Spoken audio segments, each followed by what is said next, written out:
headquarters of common sense. Talk Radio. Let's talk to Neil in Bristol. Hello, Neil. Hello, Kevin. Now, you wanted to talk about the cat, but what I'm interested in is your father was a professional footballer, so you know about the world of professional soccer. Yeah, I do, a lot, yeah, and it's just, I mean, well, it's everything with what's wrong with football today, really. I mean, privileged, overpaid, you know, not much loyalty in the club, but I'm an animal lover as well, always had dogs, etc. Yeah.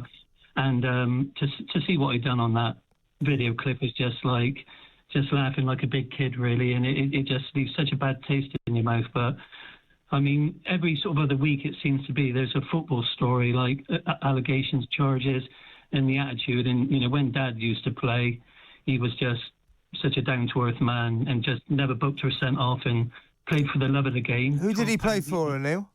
Bristol Rovers. Oh yeah.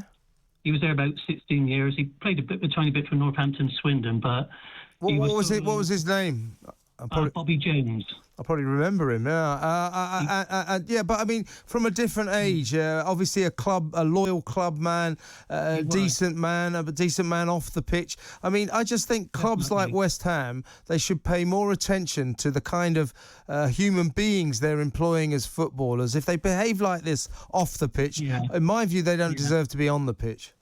Well, no, not really, because, you know, like you say, you're such a privileged person. I mean, Dad was so modest and he'd sign autographs. He lived in the same sort of family home for years, no airs and graces, and it's just a complete different era. I mean, you know, when you see their big houses, tattoos, cars, and agents and money, and I don't know, it's sold his soul, definitely sold his soul football the past 10, 20 years for money. But, I mean, as a player, I played quite a decent level, and, you know, I'm a Spurs fan as well, like, you know, but I used to go and watch football all the time, but it just leaves such a bad taste in your mouth, their attitude, but I can't explain why he would do a thing like that, but... It's a horrible thing to do, but I mean, I think he just deserves punishment, not only from the club, but from the criminal legal system. The guy broke the law. You're not allowed to be that cruel to an animal. No. So he needs to be investigated. And West Ham need their heads examining for putting him out there on the pitch today. Well, definitely. It just leaves such a bad taste in your mouth, and it's just to play him. Of course, there should have been an investigation, maybe banned in a fine, and obviously if the RSPCA get involved.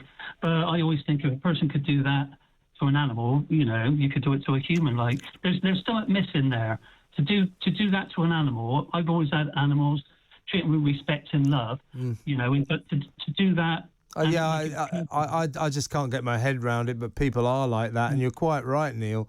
To treat an animal like that shows such a lack of empathy.